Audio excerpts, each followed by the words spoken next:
আসসালামু আলাইকুম ওয়া রাহমাতুল্লাহি ওয়া বারাকাতুহু। বিসমিল্লাহির রহমানির রহিম।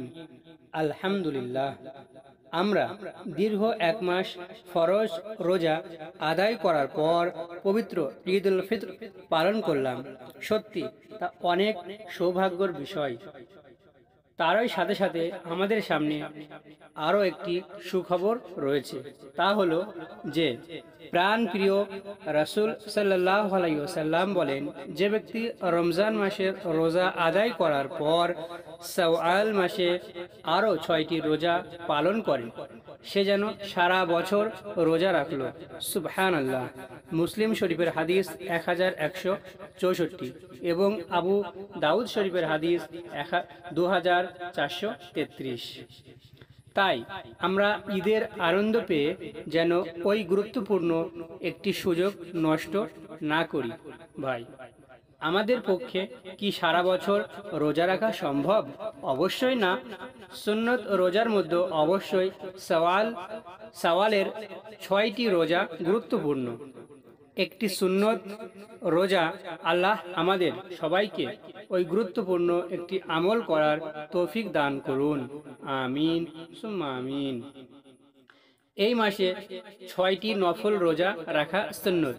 শাওয়াল মাসে এই 6টি রোজা মূলত সুন্নত, যেহেতু রাসূল সাল্লাল্লাহু আলাইহি ওয়াসাল্লাম নিজে তা আমল করেছেন এবং আমল করার নির্দেশ দিয়েছেন।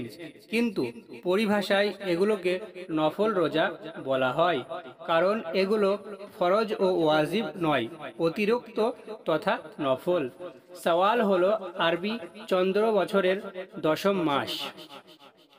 এটি হজের 3 মাসের শাওয়াল, জিলকদ, জিলহজ প্রথম মাস।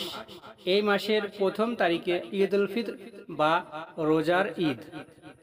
এই মাসের সঙ্গে সংশ্লিষ্টতা রয়েছে হজের, এর সঙ্গে সম্পৃক্ততা রয়েছে ঈদের, এর সঙ্গে সম্পর্ক রয়েছে রোজার ও রমজানের, এবং এর সঙ্গে সম্পর্ক রয়েছে সাদকা ও যাকাতের। তাই এই মাস আমল ও ইবাদতের জন্য অত্যন্ত উর্বর ও উপযোগী। শাওয়াল আরবি শব্দ, এর অর্থ হলো উঁচু করা, উন্নত করা, উন্নত ভূমি, পূর্ণতা, ফলবতী, পাল্লা ভারী হওয়া, গৌরব করা, বিজয়ী হওয়া, প্রার্থনায় হস্ত উত্তোলন করা বা ভিক্ষায় হস্ত প্রসারিত করা ইত্যাদি। এসব অর্থের প্রতিটির সঙ্গে শাওয়ালের সুগভীর সম্পর্ক রয়েছে। এই মাসের আমলের দ্বারা উন্নতি লাভ হয়, পূর্ণতা, ফল লাভ হয়, নেকির পাল্লা ভারী হয় ইত্যাদি।